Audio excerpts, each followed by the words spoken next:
အားလုံးပဲမင်္ဂလာပါ PS channel ကနေပြီးပြန်လဲကြိုဆိုလိုက်ပါတယ်ခုဒီဗီဒီယိုလေးရဆိုရင်ကြောက်လောက်ဝဲတဲ့လောပန်းမလေးကိုဒီမစေးသမားလေးတွေကဈေးနှိမ်နေဆိုပြီးတော့စောက်သွင်းလှည့်လိုက်တဲ့ဗီဒီယိုလေးဖြစ်ပါတယ်ကျွန်တော်လည်းဒီလိုကြည့်လိုက်ကြအောင်15သိန်းနဲ့တန်းနဲ့အဲ့လောက်ပဲဒီကောင်းမင်းလွယ်လွယ်မပြောနဲ့ရအောင်တို့ကျွန်တော်တို့ရဖို့ဆိုတော့ဟဲ့လေဘာကြနေနေကလေးဘယ်လာလာပြောတယ်ကလည်းပြုံးနေပါကြောက်အဲ့လိုမလုပ်အောင်လေဒီလုံးရဖို့ဆိုတာမတို့တက်နေရင်ပြောရှာထားရတာကွာအေးလားအေးကလေးမလေးကသူတို့ရဲ့ကြောက်ကိုနင်တို့ကြောက်က15သိန်းပဲတန်တယ်လို့ပြောလိုက်လို့မခံနိုင်လို့ခုလိုဖြစ်ရတာပါလို့ပြေးတာဟေးစားနေရတော့မလားလို့ဒီလားဘုရားတော့ဝယ်တဲ့လောပန်းတွေကအားလုံးကသေးပင်းနဲ့လို့မတို့တော့အော်ပြောထားတာသေးကို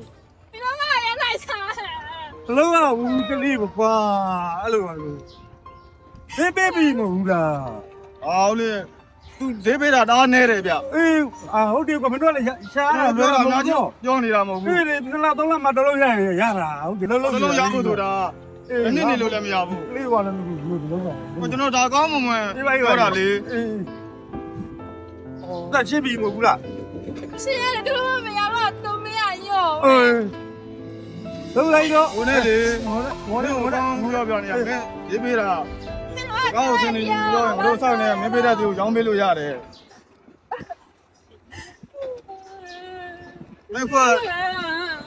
ထားတော့ခါတူပါဒီမစေး15သိန်းနဲ့ပဲတန်တယ်လို့ပြောလို့ကျွန်တော်ကခံနေလို့တော့လိုက်တယ်ဟုတ်တယ်15သိန်းနဲ့ယူမလားယူမှာဆိုရင်တော့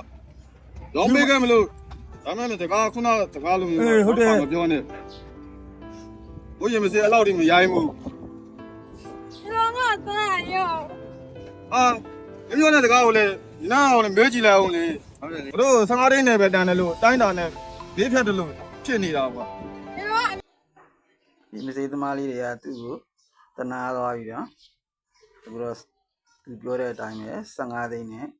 ရောင်းပေးလိုက်ပြီဖြစ်ပါတယ်အများကြီးအော်တို့ဘာမှလာဝဲတဲ့ကောင်တွေက900လောက်အောင်မှ90လောက်ပေးတာ90လောက်ပေးတဲ့လူမရှိဘူးအဲ့ကြောင့်ငါတို့ကနေလေပါတန်ရတန်ကြည့်မရပဲရောခါတော့ပြောသူတို့ပြောတာလည်းမှန်တာပဲနော်90လောက်အောင်မှ900လောက်အောင်မှ90လောက်ရတယ်ဆိုတော့သူတို့လည်းဒီလိုပဲဈေးအများကြီးကိုပြောရတာပါနော်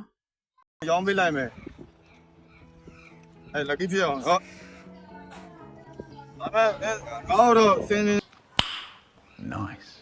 သင်ပြောအဲ့လိုမျိုးဒီမစေးတွေကိုတိုင်းတာတဲ့ပုံစံမျိုးနဲ့နောက်တော့မှမပြောနဲ့ကြောက်လျာသူကမြေမှန်ကမှဒီမှာဆိုအရေးလေးပါတယ်ဒီနေရာမှာဆိုသူကကြံဖတ်လန်ထားတဲ့နေရာမှာအရေးပါတယ်ဒီအရေးကိုခေါင်းမှညီမတို့ကသူကဒီမျက်နှာပြင်မှာကြည့်မယ်ဆိုရင်တော့အနာလေးလိမ့်ပါတယ်ကြောက်လျာတော့လုံးမအရွယ်နဲ့ဆိုရင်တော့လက်ကောက်လေးတော့ခေါင်းရမယ်ကလေးလက်ကောက်လေးတော့ကြောက်ကပဲရည်လက်ကောက်ဆွဲတီးဆွဲပြထွက်မလားဒါမှမဟုတ်ပဲရည်လက်ကောက်ကွင်းထွက်မလားဆိုတာညီမတို့ခေါင်းမယ်ဒီလုံးလေးကိုလူချင်ညီမအောင်ဆက်သွယ်လိုက်ပါ